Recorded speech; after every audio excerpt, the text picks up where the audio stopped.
That's caught. Randall Cobb into Chicago territory. Randall Cobb inside the 20-yard line. Randall Cobb is going to score.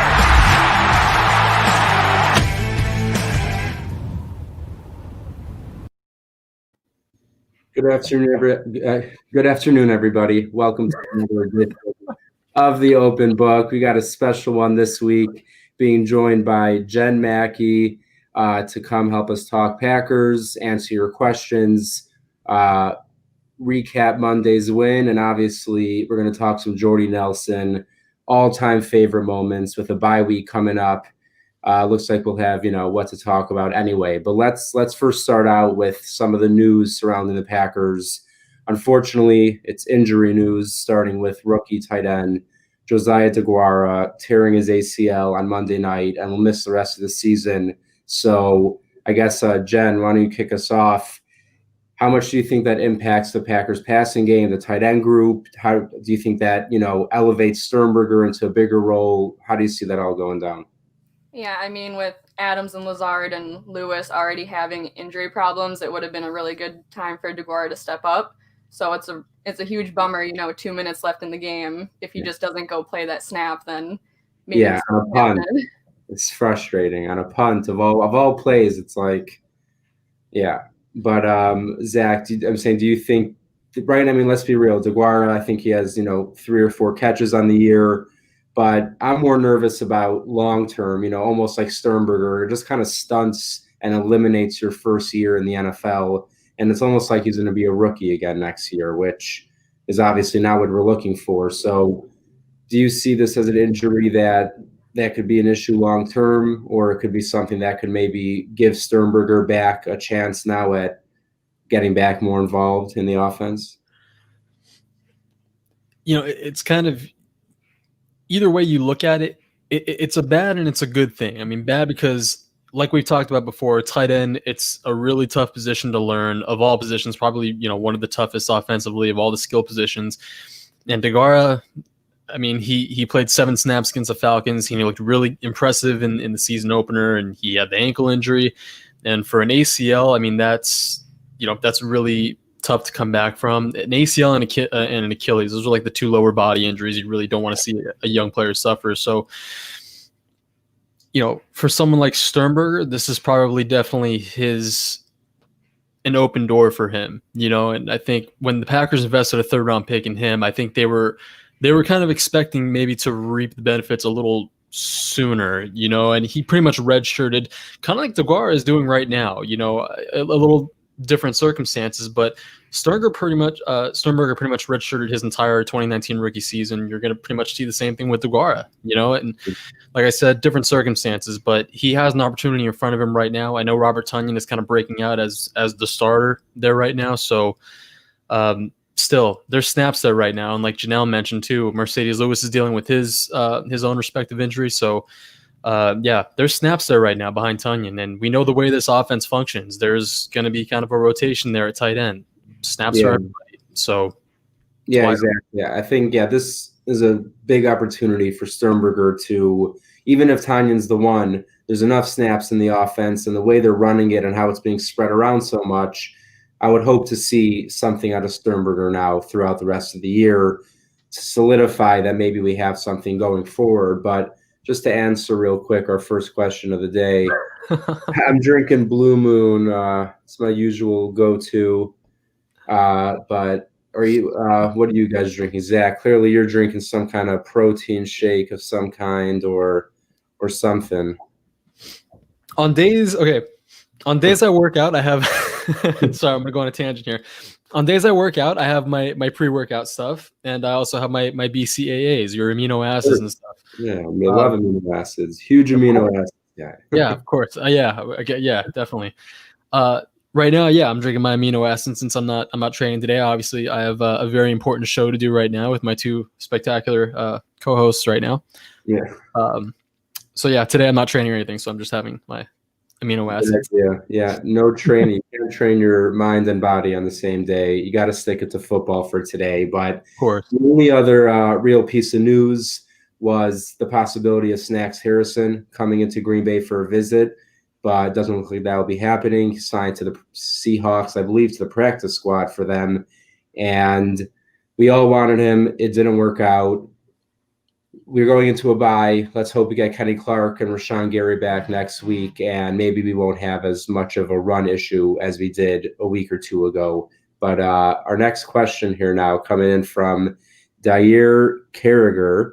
With Bagleton waived, are they lining up EQ's return? So I was super high on St. Brown coming into the year, and someone that I was really excited to see, obviously him being on IR the first 4 weeks or 3 weeks, it kind of sucked to see that happen. So, Janelle, do you think this could be the time we finally see St. Brown elevated to the active roster after the bye?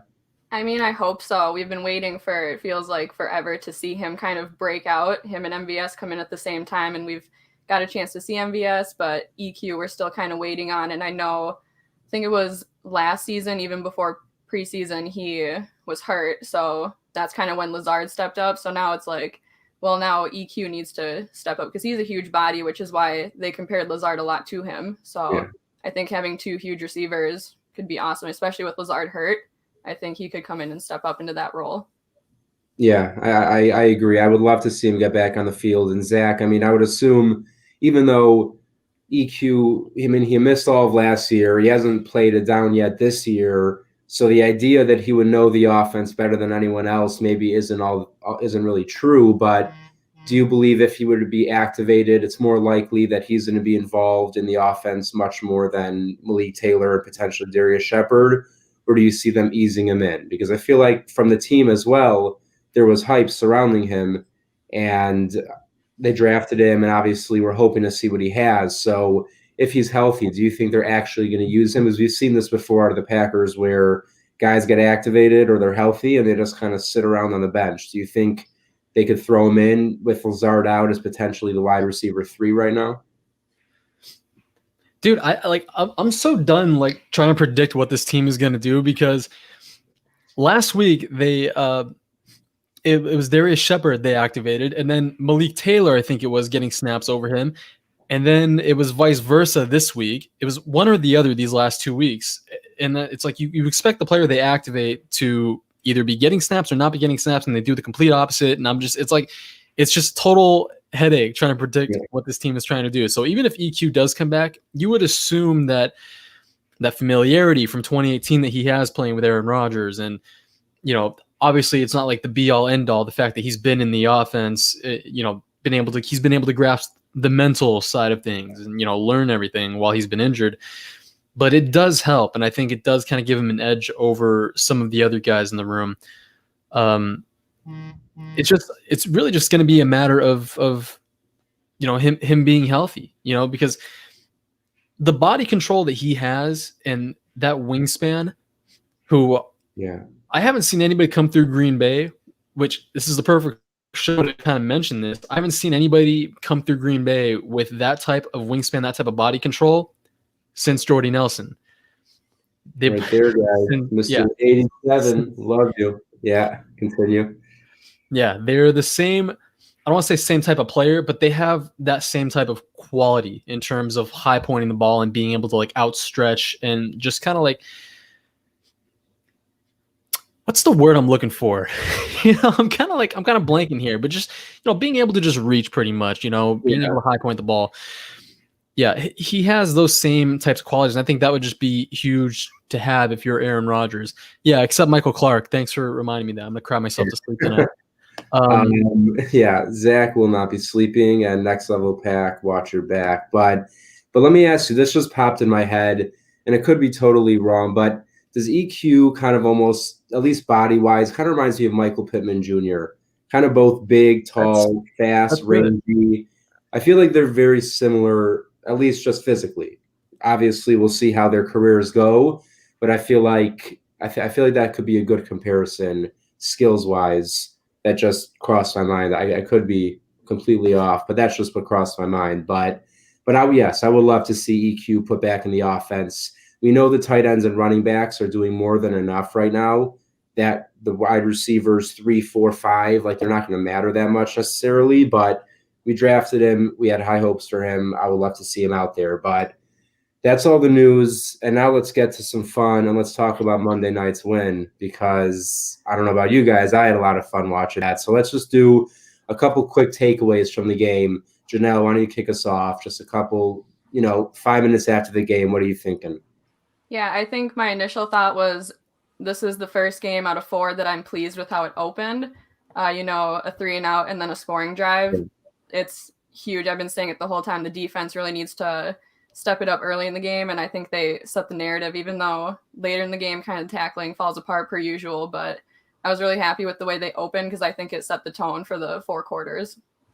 Yeah, no, I agree. The opening up, they did a 3-and-out touchdown, then another 3-and-out, which this Falcons offense, like me and Zach mentioned last week, 0-3, not 0-3. It's Matt Ryan, Julio Jones, Calvin Ridley, Todd Gurley, Hayden Hurst. They're a good offense. So that was a very impressive way to start. And before we get to your takeaways, Zach, let's get to another question here by Todd Varney, our guy here on Game On Wisconsin. So, I mean, we could just jump to it. We were going to get to it a bit later, but let's just jump into Robert Tonyan. I mean, this is the 3rd straight week with a touchdown, 3 touchdowns in one game. And me and Zach, I mean, all offseason, I know I personally have been kind of saying I feel like he's the odd man out. I don't really see where he fits. I'm not sure why they continue to keep him. Clearly, they, as usual, are smarter than us. And Robert Tonyan looks really good. So, as Todd is asking, is Robert Tonyan this good? Or was it a scheme, a matchup? Was it a fluke game? How do you think Tanyan's legit, Zach? I think it was a good combination of both. I think it was a culmination of things. I haven't been able to really look at the tape yet, but I plan on doing that during the bye week. But it was definitely a combination of things. You see the way Tonyan has ascended these last couple of years. In 2018, he had that big 54-yard play against Seattle. In 2019, he caught that touchdown. I think it was against either Oakland or Washington. I'm not sure, but I was there. It was very fun game, fun day. Humble brag, whatever. Humble brag, yeah. You live in LA. What can you do? And he finished the year with 100 receiving yards. And the way Matt LaFleur loves using tight ends. I think what LaFleur is doing with his scheme offensively and his usage of personnel, it's creating more opportunities for Tonyan, and you're seeing more opportunities for him, more chances for him to show his skill set and show his ability just as a player, because he's not your gritty prototypical tight end that's gonna be inline and block and set the tone in the run game. That's what Mercedes Lewis is there for. I'm not saying Tonyan can't do that, but that's not his purpose. He can get out there, he can run routes, he can catch the ball, he can do all those types of things, pretty much function as a big wide receiver. I almost said big fat wide receiver, but yeah, he can do those types of things, and that's the Packers are utilizing him that way. LaFleur is giving him those opportunities. His scheme is putting not just Tonyan, but all these players, Aaron Rodgers included, he's putting them all in position to succeed. Yeah, so off that, I mean, Aaron Rodgers, but I feel like the basis and the stem of this whole offense, it's Matt LaFleur right now. It's his play calling. Rodgers and him are so dialed in. This whole offense, just like we said, I said it last week, with Devontae, without Devontae, it seems like we can't be stopped right now. So, Jen, when you're looking at LaFleur's play calling right now, I mean, what do you think maybe has changed from last year, like that they're so much better? And also, I mean, just comparing him to the rest of the league, how good do you think he is? Because right now he's looking as good as anybody else there is. Yeah, I mean, in comparison to last year too, a lot of that is Rodgers' confidence. I think last year you could definitely tell there was lack of confidence, and now this year he's just out there slinging it, having fun. So I think that goes hand in hand with LaFleur's play calling. And I mean, Rodgers, we all know, runs this offense. So I think it's been fun just to kind of see him get comfortable with the play calling. And yeah, this team is all about next man up. So it doesn't matter if you're like a 4th-string undrafted. If you have Rodgers' trust, it's going to be a fun day. Yeah, exactly. You have Rodgers' trust and you're wide open, which LaFleur's scheming guys wide open. That's what's going to happen. And scheming guys open. So we came into this week. We all know what the wide receiver situation was. Aaron Rodgers finishes the game 20 for 20, what was it, 176 yards and 3 touchdowns or even more to his running backs and tight ends. Yeah. Yeah, I mean, that's just ridiculous. And you got Jamal Williams, 8 catches, 95 yards. You got Tanyan with the 3 touchdowns. So, I mean, looking at this team, and, we talked a lot about versatility last year on defense when it came to the draft, Savage, Gary, bringing in Za'Darius and Preston, all this versatility. It's starting to look like this whole team in general is just versatile. It seems like every person can do multiple things. Jamal Williams and Aaron Jones are running routes and catching balls like wide receivers, essentially. That's what it looks like. So at this rate, even if, with Lazard out and even if another receiver doesn't step up majorly, are you in any way concerned this offense is going to get slowed down in the near future due to a lack of wide receiver options as opposed to, tight ends and running backs? Personally, yes. And I would have felt the same way last year too, even though they went 4-0 without Devontae Adams. Like if Devontae Adams never came back and Lazard kept playing the way he was and MVS was sporadic down the year and he was just kind of like, up and down, I think teams would have adjusted. They would have, become acclimated to what the Packers are doing, and I think the same thing this year. Teams are going to figure things out. They're going to same thing last year. You're not going to see linebackers mismatched in coverage. You're not going to see, so much success with these, with this pre-snap motion and, Tyler Ervin being used the way he is before the snap. You're not going to see some of the same things. And, some of these plays, these chunk plays, guys being schemed into space, it's not going to come as easy as it was before. I mean, this is the first quarter of the season. And again, we mentioned this excessively. Teams are operating right now with no preseason reps. Yeah. So, everything's coming straight out of training camp. These are coming, straight into September. We're going into October. And, what we're seeing right now is the result of everyone, coming right out of the offseason, during the middle of a pandemic. Everyone's still kind of adjusting themselves. And I think teams are still kind of figuring out their identity. And I think even the Packers, for as good as they've been, historically good, they're 4-0, one of the best offenses that we have seen out of Green Bay in a very long time. I think even they're still kind of trying to figure out how they want to kind of function on offense right now. We know they want to build off the run game. We know they want to utilize play action, all the pre-snap motion and all that. But, I think teams are going to adjust to that. Teams are going to kind of, figure that out. So, I mean, in that case, let's just say, teams, but like, where do you go? Today I think it was ESPN. The Packers right now are 4th in passing game, 4th in the rush game. So, like, it's pick your poison. So you want to stack the box against Jones. Rodgers is going to burn you deep, play action or not. And if you want to go and put, 6 or 7 defensive backs, we could run down your throat. So, Janelle, like, as a defense, heading into playing the Packers, and Zach, you said before when we were talking about EQ, saying, we have no idea what this Packers team is going to do. I feel like no one knows, including opposing teams, which is kind of great. So, Janelle, like, I mean, imagine yourself in an opposing team's shoes and you're coming to play the Packers. Where are you focusing your energy on? Are you stopping the running game? You trying to stop the passing game? I would probably focus more on the run game, especially with Jones and Williams being so involved in the passing game.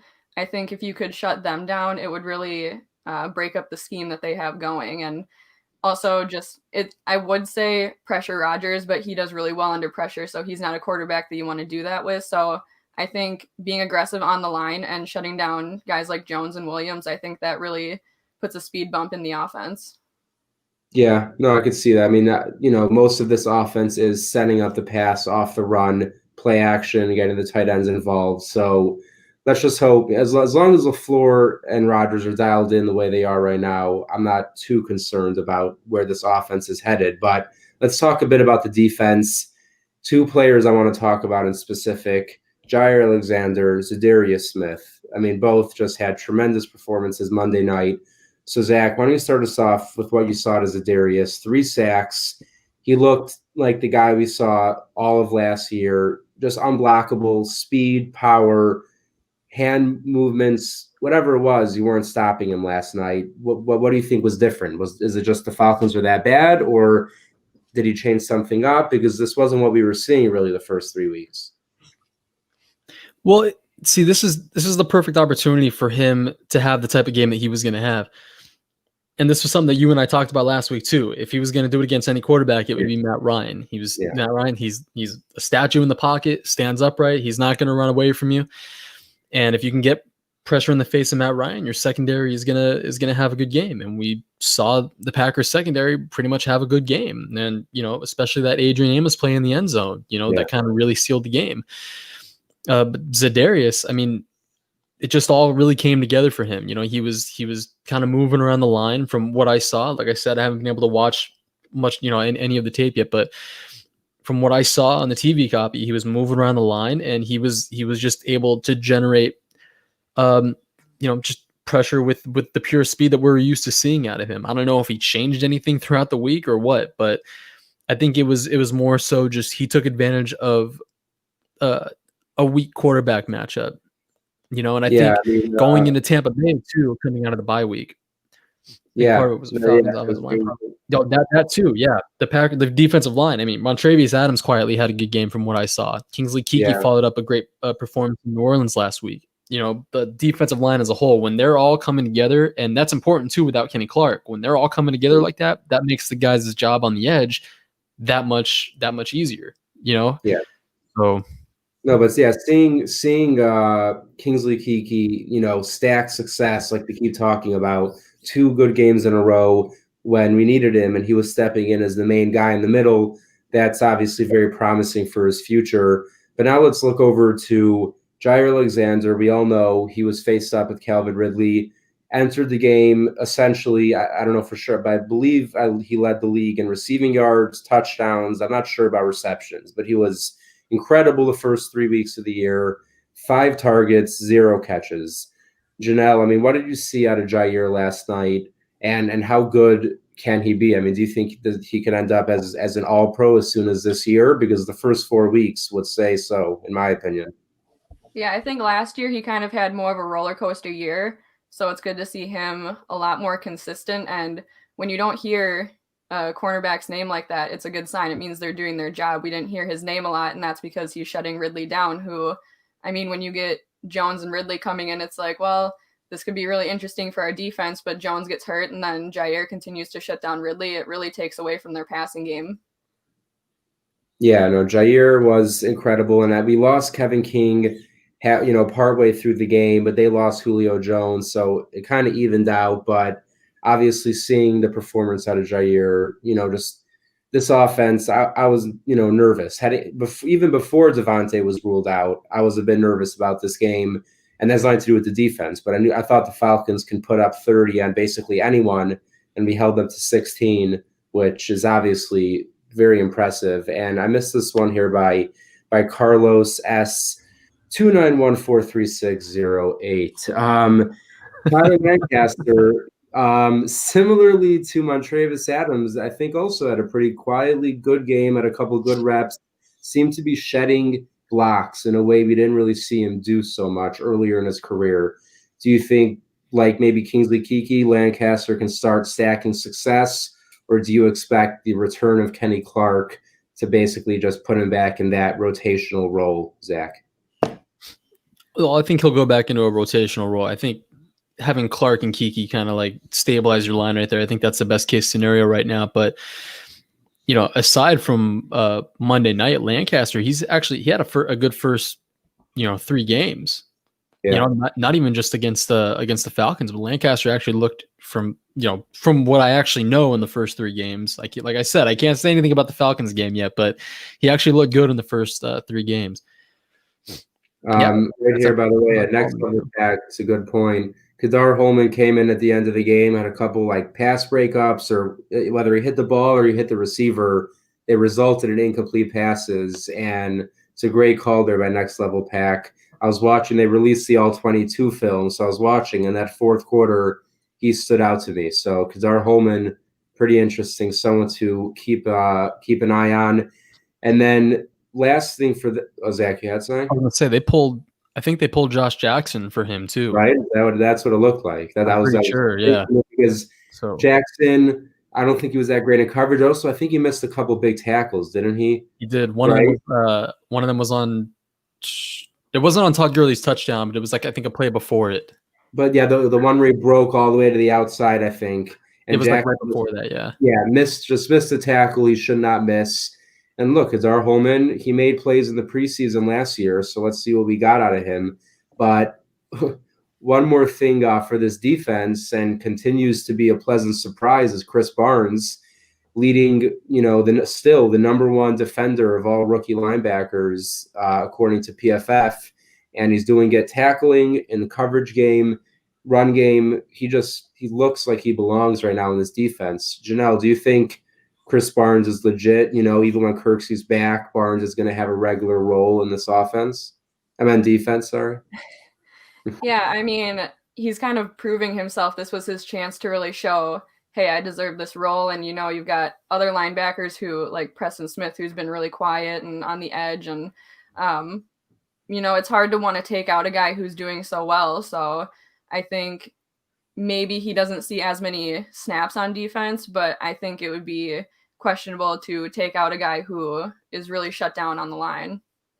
Yeah, no, he looks like he's someone. Also, I feel like he's building confidence and kind of growing into a player here. Like, Zach, do you agree that even with Kirksey back and even the potential return of Kamal Martin, it seems like Barnes right now is on his way to something, and maybe pulling him can kind of, stunt that growth? Do you think it would be important for the Packers to just kind of, as long as he's proving that he's worth to be out there, that he should be out there? Well, see, it's going to get tricky, man, because, you invested this money in Christian Kirksey. He opened up the year as your starter. It depends what they want their base defense to be. If it's going to be dime, then you're probably going to have Kirksey and you're going to have a safety playing down next to him. If their base defense is going to be, two linebackers in the middle, you can have Kirksey and you can have Barnes. It really depends what Mike Pettine wants to roll with. And they've been, I don't know. I can't see Chris Barnes really taking over that starting middle linebacker role just yet. Yeah, not over Kirksey. No, yeah, I would be very surprised if he took that role from Kirksey, but more just keeping him in the defensive game plan, because it seems like you got something. Oh, there. And yeah, of course. You don't want to just basically, Kirksey comes back, Martin comes back, Raven Green, who, by the way, looked like, he played very good on Monday night. He's there in the middle. Vernon Scott's been getting some snaps. So, yeah, I guess my main point is just let's see what Barnes has. Let's just see if this is someone that we can look towards the future with. Yeah, I think right now, I think those are your two primary guys. I think when Kamal Martin does come back, I think, at least for right now, I think he's completely out of the question as far as their top two guys go. Because, all of our optimism surrounding him was just entirely based on projection and everything that we heard out of camp. Yeah. Like we had 0 preseason reps to base it off of, 0 regular season reps, and he's coming off an injury. He's a rookie. Yeah, I doubt. Yeah, with the way Barnes has been, the way Barnes and Summers honestly have been playing, they're not going to be overly rushed to shove Burks in there. Yeah. Not Burks, Martin, if he's not fully prepared. So I agree. Martin might, get eased back into this defense, but that's basically it. 30-16. I think, it was a pretty dominant win for the Packers, kind of what they've done for most of the first 4 weeks of the year. And we have this bye week coming up, which, like, a part of me is, like, so relieved. It's like I don't have to stress out, but I also miss the Packers already, so I don't know how to feel. But we don't have a game to preview.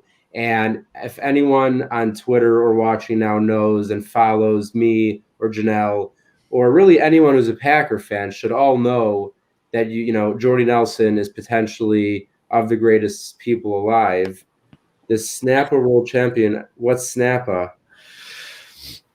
I don't know with that guy, man. He's okay. Well, I'm the Snapper World Champion potentially, I think. Oh, or maybe he's the Snapper World Champion. I don't know. Implying he is, yeah. Yeah, I think he is, yeah. But the Snapper World Champion is that guy, Jordy Nelson.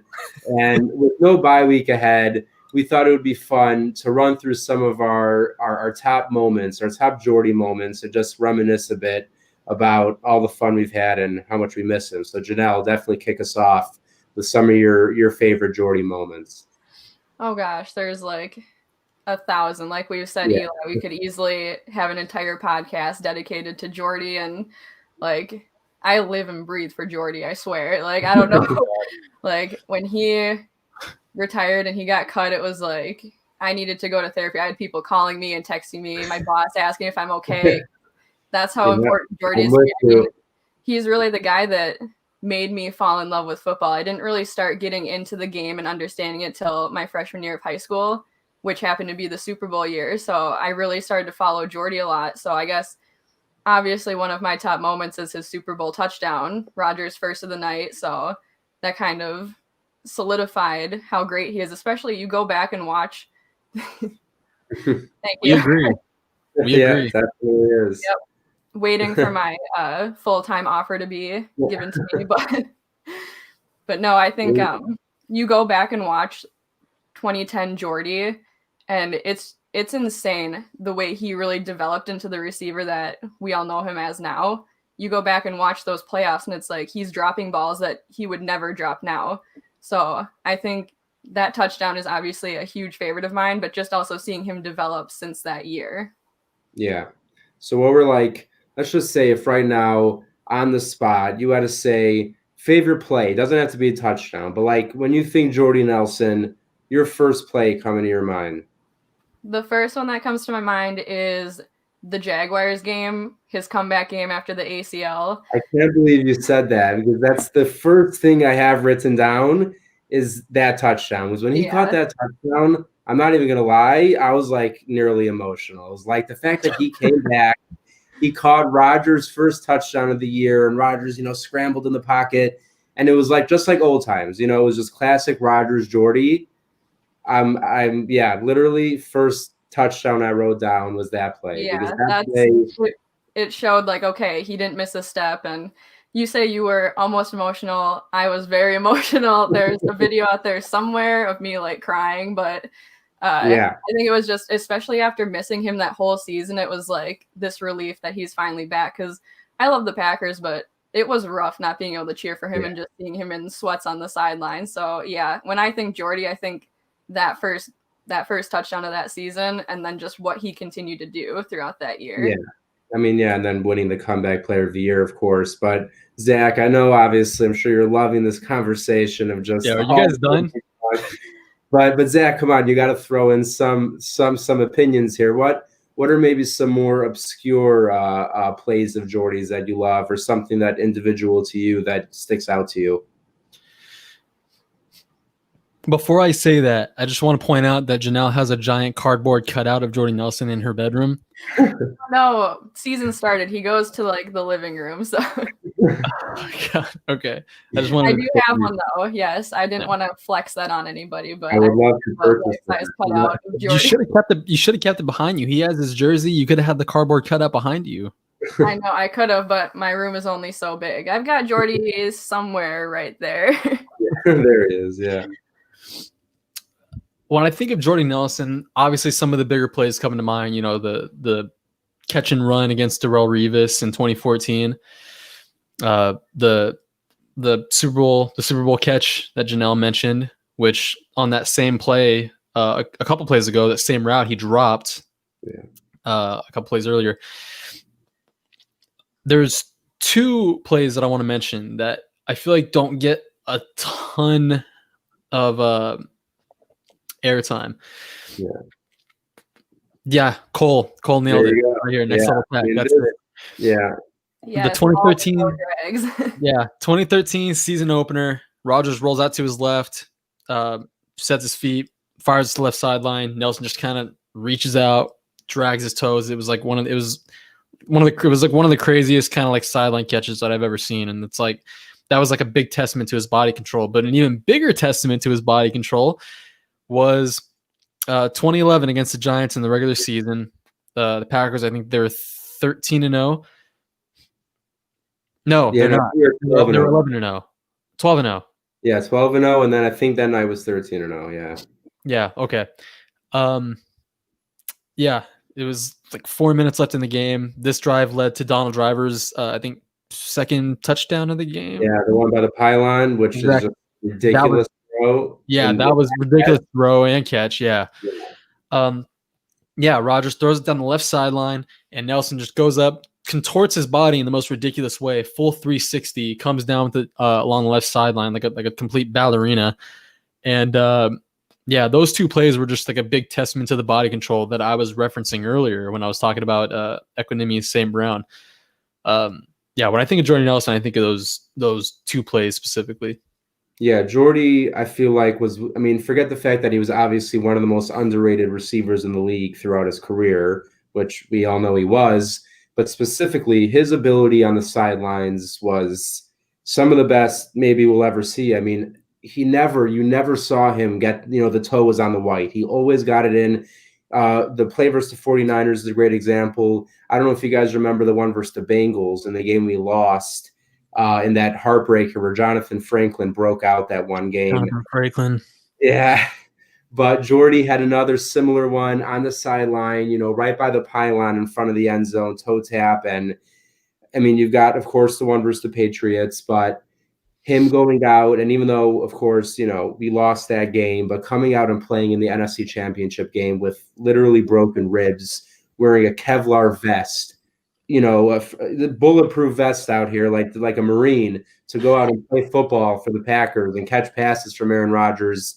I feel like that is the definition of not just being a football player, but being a Green Bay Packer. It's just get on the field, play through whatever you have to play through, and win the game and do everything you could. And Jordy signifies, in my opinion, being a Green Bay Packer more than maybe anyone else. Just there's just something about him. Just everything, the consistency, the modesty, the humbleness. He catches a touchdown, shakes his players' hands the ball to the ref.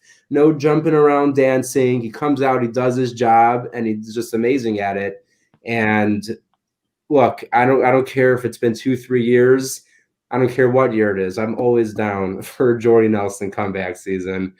Jordy, I'm sure you're watching. So yeah, get your agent on the phone. Get back in Green Bay. Yeah, every time a receiver goes down, we kind of come out of the woods waiting for it to happen. I was at that game, though, where he broke his ribs, by the way. Yeah, it was like watching him get carted off was one of the worst pains I've ever felt in my life. At least you got to see the Hail Mary a few minutes later. I did. It was right in my end zone, so wow. I did get that. But Jordy coming back. Awesome. But yeah, I don't know. The pain outweighs the joy. Well, look, we won the game. I think you'll take it. It was a pretty fun game to be at. Random play, just forgetting the touchdowns. The Clay Matthews fumble on Eli Manning during that game. Remember, he didn't know it was a fumble. Yeah. And then he runs over the running back and picks it up. That was awesome. I love that play. Yeah. But so the Packers are entering a bye, so we really don't have a game to preview. But let's just real quick, coming out of the bye, we are playing why am I blanking right now? Buccaneers. Yeah. We're playing Tom Brady. So I know we're gonna have a show before then, but let's just give a couple minutes here. This could potentially be the rubber match for Rodgers, Brady. Let's just do one X factor you're looking out for. Jen, why don't you kick us off? What do you think the Packers need to do to go into Tampa Bay and beat Tom Brady and the Bucs? Put pressure on Tom Brady. I think. This last game, who was it against the Chargers, where the Chargers are winning, have a great lead the whole time, and then it's the Tom Brady narrative. He comes in, he's a superstar, completes the comeback. So I don't want to see Tom Brady's name in the headlines that following Monday, unless it's something about how we shut him down. Because, their receivers are hurt. You got Godwin and Evans who are struggling with injuries. I think Fournette, also the running back they brought in, who really hasn't got to see much time. I think as scary as this offense looked on paper at the beginning of this year, it's not as scary, but okay, now we know Tom Brady can still complete a comeback. So I think shut him down and you'll be fine. Yeah, no, I feel like the defensive strategy to beating Brady has always been putting pressure on him, specifically with your front four. We saw the Giants win 2 Super Bowls doing that, dropping 7, rushing 4. And like me and Zach said about Matt Ryan, Brady's better than Ryan in this scenario, but putting him off his spot is a big deal for Brady. But Zach, what do you see as a real X factor for that game? I think kind of piggybacking off of what Janelle said, when you pressure Brady, pressure him and kind of take away those two targets in Chris Godwin and Mike Evans. I mean, there's 11 days until that game. Right now, Godwin and Evans, obviously they both been dealing with their injuries, but Godwin, he's a speedy threat. Yeah. And Evans, well, he's already been ruled out for this week. We'll see about next week. But yeah. Right. But like I said, there's 11 days until then. And they also still have LaShawn McCoy in that backfield. So even if they don't have Leonard Fournette, I know McCoy hasn't been like the same X factor this year that he was with the Eagles a few years ago, but he's still someone who, against the Packers who've been iffy at defending the run this year, that's still someone they can break the glass in case of emergency and kind of just throw him into action. So we don't know. And Ronald Jones is still, he can see some action as well. So they have a pretty good backfield back there, even with Leonard Fournette out. So they need a big game from Kevin King and Jair Alexander on the outside, and they just got to have a good day against the Buccaneers backfield. Yeah, no, I think you pressure Brady, and like you said, whether Fournette's out there or not, it's basically a rotation. But we're hoping to be a lot healthier out of the bye with Clark and Kirksey potential. I actually know. Did they put Kirksey on IR, right? Yes. Yeah, right. 3-week IR, fine. So we probably won't have Kirksey, but we'll hopefully have Kenny Clark back. And we got Barnes and Summers playing pretty well in the middle. But for me, and right here, next level pack brings up a good point. I mean, this Bucs defense, I feel like, for years during the Jameis era, the Bucs defense was a joke. But that's no longer the case. Like, they have a really good front seven, and they have a good secondary.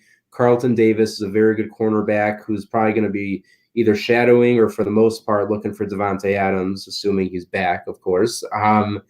But my key for that game would be, you guys both brought up getting pressure on defense. I'm going to flip it to the offensive side, and that is just keep doing what you're doing. Matt LaFleur, clearly right now you guys are doing something that teams can't defend, whether it's the run or the pass. Don't change it up. Don't, Mike McCarthy yourself and outsmart yourself and say, oh, I'm going to switch what's working and beat you to it. Let them beat, stay what you're doing. You're doing good. Keep doing what you're doing.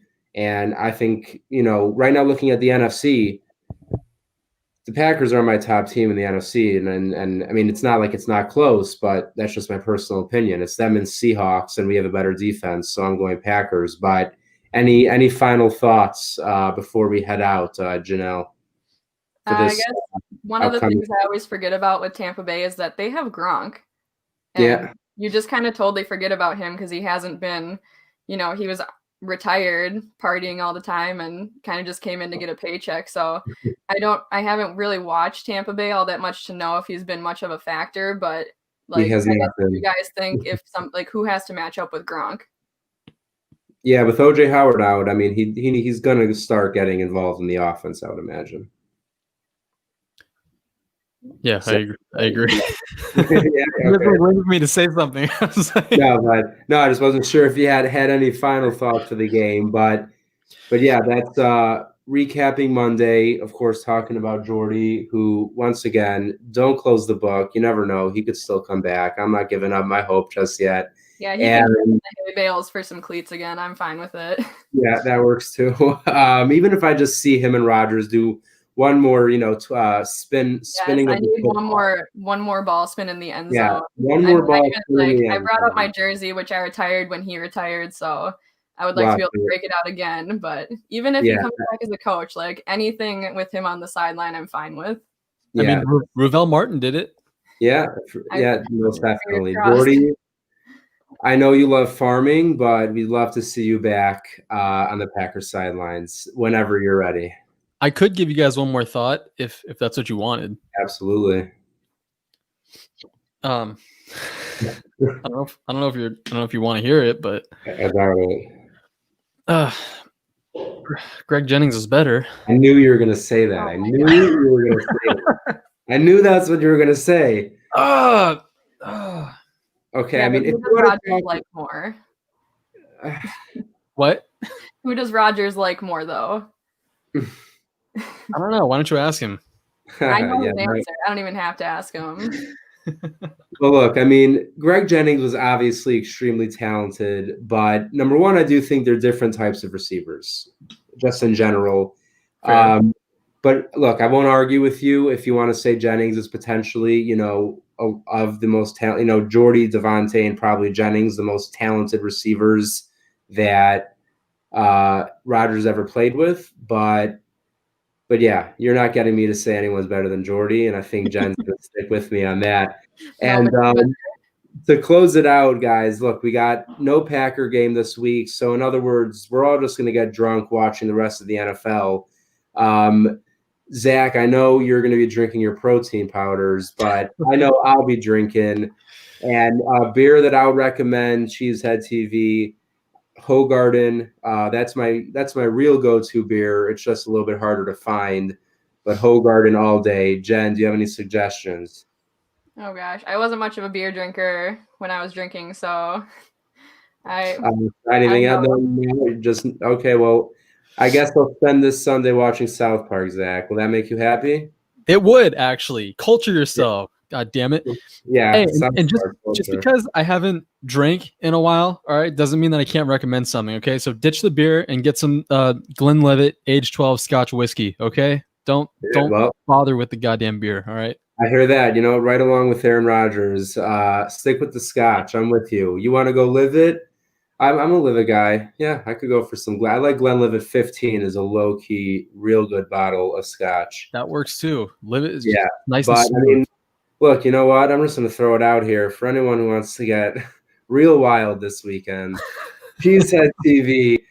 Look, everyone's got their own chill. You know what? The Packers aren't playing, and do what you got to do to get through the weekend. It's a bye week for a reason. Yeah, exactly. This is the time. But all right, everyone who tuned in, we really appreciate it. Jen, thank you so much for coming and joining us, talking about Jordy. And before we go, just drop again, even though it's at the bottom of the screen, where everyone can find you on social media and all your work. Yeah, you can find me at BigMac_4. I do work for a Pack-A-Day podcast every other Tuesday, and I also just started writing for the Brawl Network, so you can find my work there. Oh, congratulations. I don't know. That's awesome. So Thanks.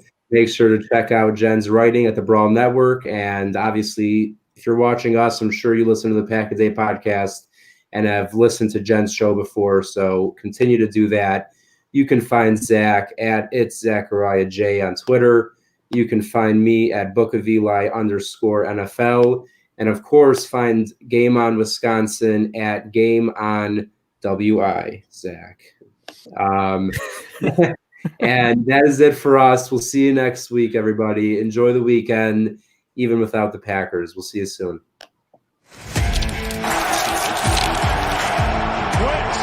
Rodgers gets out. Throws it. Cobb. Touchdown. Graham for awful quiet. Rodgers surveying, fires. That's caught. Randall Cobb.